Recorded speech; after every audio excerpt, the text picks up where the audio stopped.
Albert Einstein ने कहा था, प्रकृति में गहराई से देखो और तब तुम सब कुछ बेहतर समझोगे। आज हम प्रकृति की एक ऐसी ही बहुत शक्तिशाली और कह सकते हैं विनाशकारी शक्ति पर बात करेंगे। जी बिल्कुल, बड़े भूकंप और सुनामी। हाँ, और खास तौर पर वो खतरा जो अमेरिका के पश्चिमी तट और जापान पर मंडरा रहा है। और ये चर्चा UNILD टेक में छपे कुछ लेखों पर आधारित है। हम सिर्फ आंकड़े नहीं देखेंगे बल्कि इसके पीछे का विज्ञान और असर को समझने की कोशिश करेंगे। और ये विषय UPSC की तैयारी करने वालों के लिए तो बहुत जरूरी है ही, मतलब आपदा प्रबंधन, भूगोल, हाँ, और अंतर्राष्ट्रीय प्रभाव भी। बिल्कुल, और आम जानकारी के लिए भी। तो चलिए शुरू करते हैं।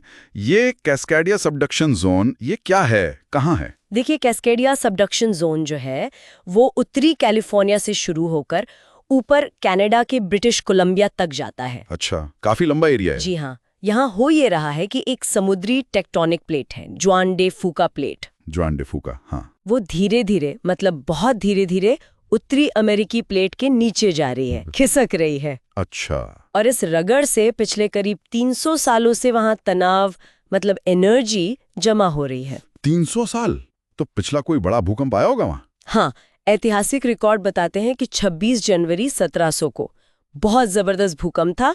रिक्टर स्केल पर शायद 8.7 से 9.2 के बीच। बाप रे, 9.2? जी, और इस तरह के जो महाभूकंप होते हैं जिन्हें मेगाक्वेक कहते हैं, उनका एक चक्र होता है। कैस्केडिया में ये चक्र करीब 450 से 500 साल का माना जाता है। ओह, मतलब वक्त नजदीक आ रहा है, कह सकते हैं, समय तो बीत ही रहा है। और अमेरिकी राष्ट्रीय भूकंपीय खतरा मॉडल वो क्या कहता है? मैंने पढ़ा कि अगले 50 साल में 8.0 या ज्यादा के भूकंप की 15% संभावना है। जी, 15%। लेकिन ये 8.0 की बात है। अगर वो 9.0 वाला मेगा क्वेक आया, जिसकी आशंका है, तो क्या होगा, क्या अनुमान है? तो नतीजे बहुत बहुत भयावह हो सकते हैं। फीमा, जो अमेरिका की एजेंसी है, हाँ, फेडरल इमरजेंसी मैनेजमेंट एजेंसी, जी, उनका अनुमान है कि सुनामी लहरें 100 फुट तक ऊंची उठ सकती हैं। 100 फुट? मतलब करीब 10 मंजिला इमारत। हाँ, सोचिए जरा। और प्रोफेसर टीना ड्यूरा हैं, वो बताती हैं कि भूकंप के कुछ ही मिनटों में तट के पास की जमीन 8 फीट नीचे धंस सकती है। जमीन धंस जाएगी 8 फीट? इसका क्या मतलब हुआ? इसका मतलब हुआ कि समुद्र का पानी अचानक जमीन के बड़े हिस्से पर चढ़ आएगा। मतलब समुद्र का स्तर बढ़ जाएगा उस इलाके में। ओहो। और प्रोफेसर ड्यूरा इसे, जो समुद्र का जलस्तर वैसे भी बढ़ रहा है ना जी, उसके साथ मिलाकर दोहरा खतरा कहती हैं। ये सिर्फ कुछ घंटों की बाढ़ नहीं होगी, मतलब स्थायी बदलाव। हाँ, संभव है कि जमीन का वो हिस्सा दशकों या शायद सदियों तक पानी के नीचे रहे। पूरा इकोसिस्टम बदल जाएगा। अनुमान ये भी है कि करीब 5,800 मौतें भूकंप से और 8,000 सुनामी से हो सकती हैं। कुल 14,000 के करीब। जी, और 1 लाख घायल, 6 लाख से ज्यादा इमारतें तबाह और आर्थिक नुकसान करीब $134 बिलियन। 134 बिलियन, ये तो बहुत बड़ा नुकसान है। ये तो हुई कैस्केडिया की बात। अब जरा प्रशांत महासागर के दूसरी तरफ चलते हैं, जापान। वहां भी नानकाई ट्रफ का खतरा है। हाँ, और जापान में स्थिति शायद ज्यादा चिंताजनक है क्योंकि वहां खतरा ज्यादा तात्कालिक लग रहा है। अच्छा, कैसे? जापानी सरकार नानकाई ट्रफ को लेकर बहुत गंभीर चेतावनी दे रही है। ये भी एक समुद्री खाई है जापान के प्रशांत तट के पास। 2 प्लेटें मिलती हैं यहाँ भी। ठीक है। और उनका अनुमान है कि अगले 30 सालों में 9 तीव्रता के महाभूकंप की संभावना 80% है। 80%? 80%? कैस्केडिया में तो 15% थी अगले 50 साल में। ये इतना ज्यादा क्यों? शायद इसलिए कि नानकाई ट्रफ में ऐतिहासिक रूप से जो बड़े भूकंप आए हैं उनका चक्र थोड़ा छोटा और ज्यादा नियमित रहा है, करीब हर 100-200 साल में। तो वैज्ञानिक शायद पैटर्न को लेकर ज्यादा निश्चित हैं। और अगर वहां 9 तीव्रता का भूकंप आया तो उसके परिणाम? वो कैस्केडिया से भी ज्यादा विनाशकारी हो सकते हैं। मौत का आंकड़ा 3 लाख तक जा सकता है। 3 लाख? जी। सुनामी लहरें औसतन 98 फीट, लेकिन कुछ जगहों पर जैसे कुरोशियो और तोसाशिमिज़ो वहां 112 फीट तक।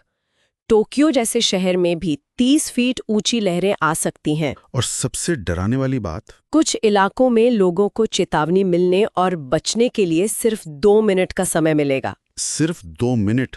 ये तो लगभग नामुमकिन है बचना। हाँ, बहुत मुश्किल। और आर्थिक नुकसान $1.83 ट्रिलियन तक। 1.8 $3 ट्रिलियन। ये तो जापान की पूरी अर्थव्यवस्था को हिला देगा। बिल्कुल।